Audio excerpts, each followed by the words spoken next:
Hello everyone, আমি রকিমা চলে আসলাম আর এক নতুন ভিডিও নিয়ে। তো সকাল সকাল উঠলাম, ওঠার পরে ব্রেকফাস্ট করলাম, করার পরে আমার যা যা কাজ ছিল করে নিলাম। এরপরে আমাকে রান্না করতে হবে। তো এখানে কড়াইতে তেল দিয়ে দিলাম, দেওয়ার পরে তেলগুলো গরম হয়ে আসলে আমি এখানে শুকনো মাছগুলো দিয়ে দিলাম। এরপরে এগুলো একটু ভেজে নিলাম, নেওয়ার পরে এখানে পেঁয়াজ কুচি, তারপরে কাঁচা লঙ্কা দিয়ে দিলাম। দেওয়ার পরে এগুলো একটু ভেজে নেব আমি।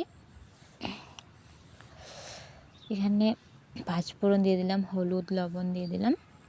দেওয়ার পরে এগুলো ভালো করে ভেজে নেব।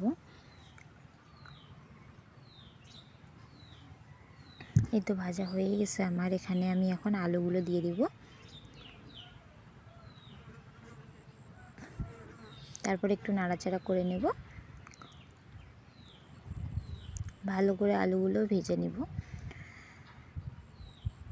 তো এই তো আলুগুলো ভাজা হয়ে গেছে। এখন আমি এখানে জল দিয়ে দেব। জল দেওয়ার পরে একটু নাড়াচাড়া করে নেব, নেওয়ার পরে এখানে ঢাকা দিয়ে দেব। এই তো ঢাকা দিয়ে দিলাম। ঢাকা নামিয়ে দেখতেছি জলটা আটাই গেছে। এরপরে এখানে আমি কেটে রাখা টমেটোগুলো দিয়ে দিলাম। দেওয়ার পরে এগুলো ভালো করে নাড়াচাড়া করে নেব। নেওয়ার পরে আর একটু ঢাকা দিয়ে দিলাম। দেওয়ার পরে ঢাকাটা নামিয়ে একটু নাড়াচাড়া করলে তারপরে এখানে একটু জল দিয়ে দেব, হালকা একটু জল দিয়ে দেব। দেওয়ার পরে এই তো রেডি। জল দিয়ে দিলে একটু ফুটিয়ে নিতে হবে ভালো করে।